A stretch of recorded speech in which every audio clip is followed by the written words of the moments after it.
The agenda for Glasgow. COP26, which begins next week in Glasgow after a year's delay, will seek to finalize the rules for the 2015 Paris Agreement on climate. Why is this important and what else is on the agenda? Amid fresh warnings and new evidence suggesting worsening of the climate crisis, negotiators from around the world are assembling in Glasgow, Scotland, from Monday next week to tie up with few loose ends of the Paris Agreement that have remained unresolved for over 2 years. COP26, the 26th Conference of Parties to the UN Framework Convention on Climate Change, was scheduled to be held last year at the same venue but had to be put off for the first time in its history because of the pandemic. The official agenda of the 2 week meeting to finalize the rules and procedures for implementation of the Paris Agreement, which was supposed to have been completed by 2018. However, most of the discussions ahead of the meeting have been around an effort to get all countries to commit to a net zero target by a specific year, somewhere around the mid-century. Carbon neutrality is a state in which a country's emissions are compensated either by absorption of greenhouse gases, as is done by trees and forests, or by physical removal of carbon dioxide from the atmosphere using futuristic technologies. Net zero is an extremely contentious subject, deeply dividing the developed and developing countries. The COP meetings, the annual climate change meeting, are part of a UN based process initiated in the early 1990s after the world realized that greenhouse gas emissions were powering a rise in temperature that would slowly make the earth uncomfortable to live in.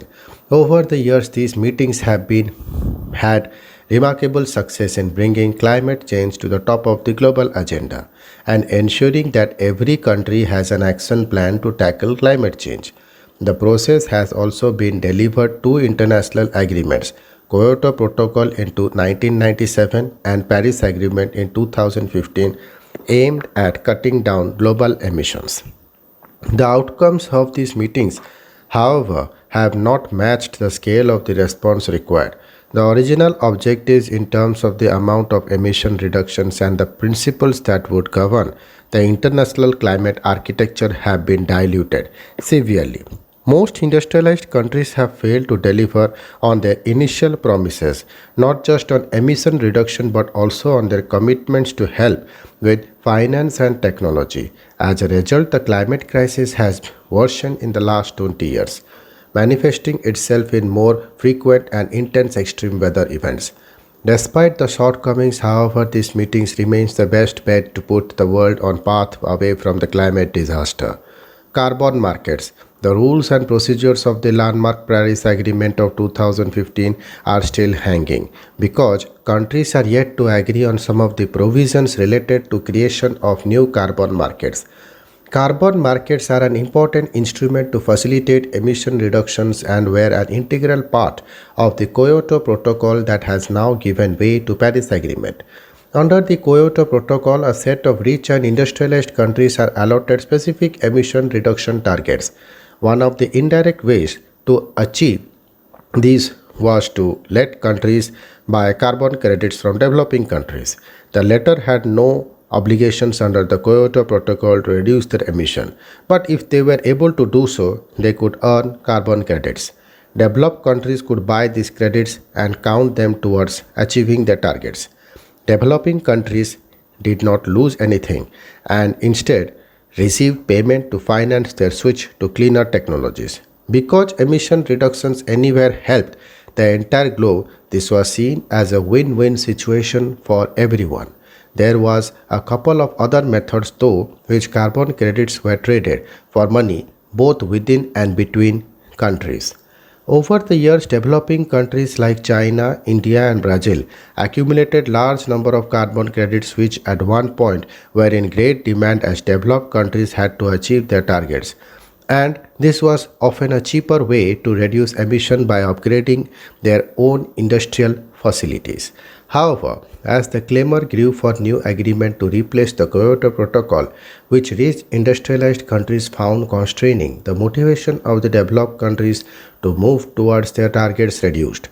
Countries realized that non-achievement of their targets did not carry any penalty.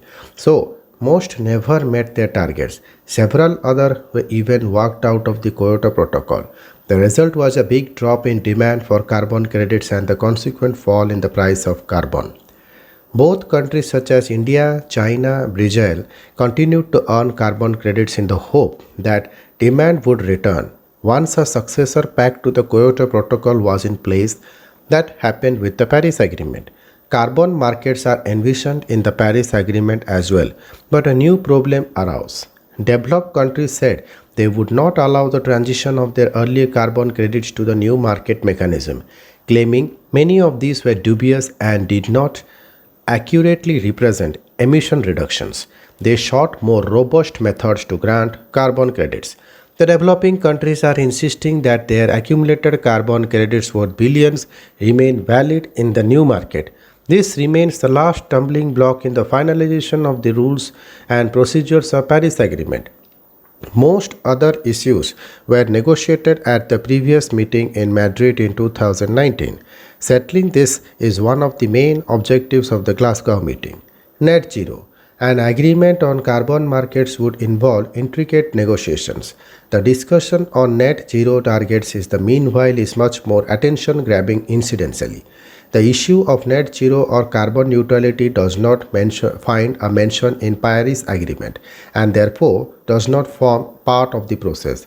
But this is not the first time that an issue that has not grown organically from COP meetings has come to dominate a session. More than 50 countries have pledged to carbon neutrality by middle of the century. China has said it would achieve this status by 2060. Germany has announced a target of 2045. India is the largest emitter that still does not have a net zero commitment and has said it does not intend to commit immediately.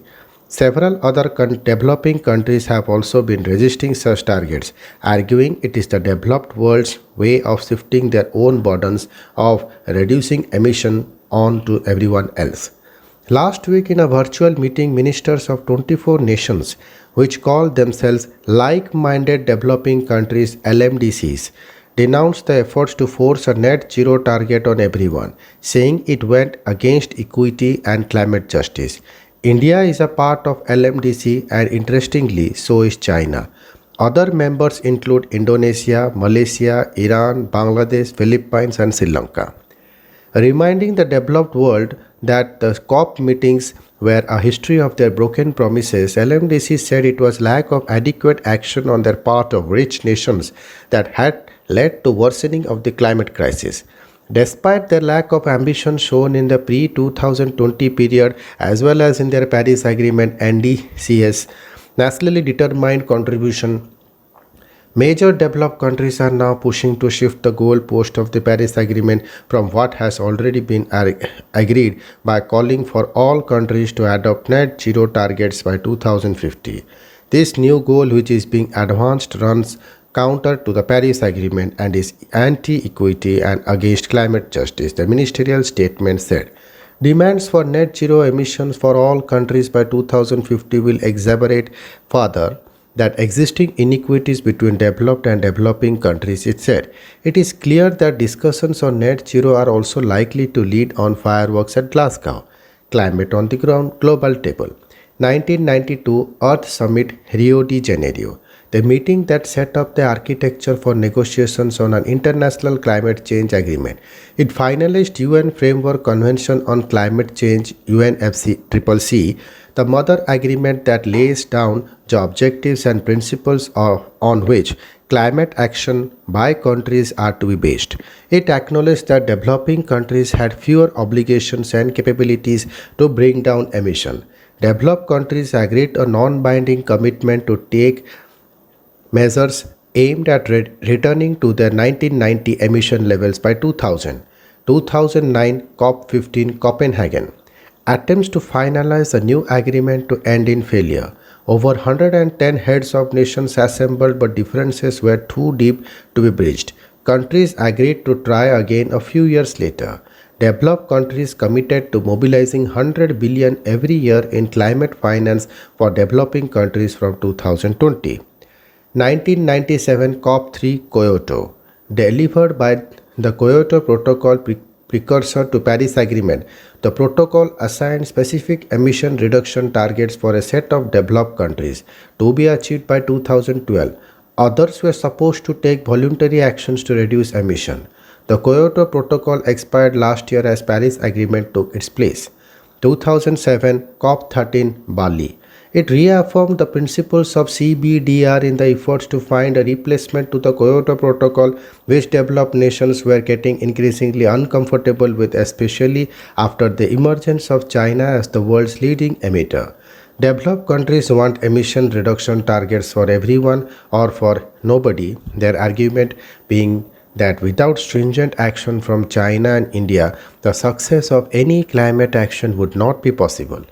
2015 COP21 Paris. The successor agreement was finally delivered. The Paris Agreement does not assign emission reduction targets to any country. Instead, it asks all to do the best they can, but the targets they set for themselves must be reported and verified. The objective is to limit the global rise in temperatures to within 2 degrees centigrade from pre-industrial times. 2021 COP26 Glasgow was supposed to be held last year but postponed because of COVID. The rule book for implementation of Paris Agreement is still to be finalized. The main remaining hurdle is an agreement over creation of future carbon markets and the transition of pending carbon credits with some developing countries to that new market. Thank you.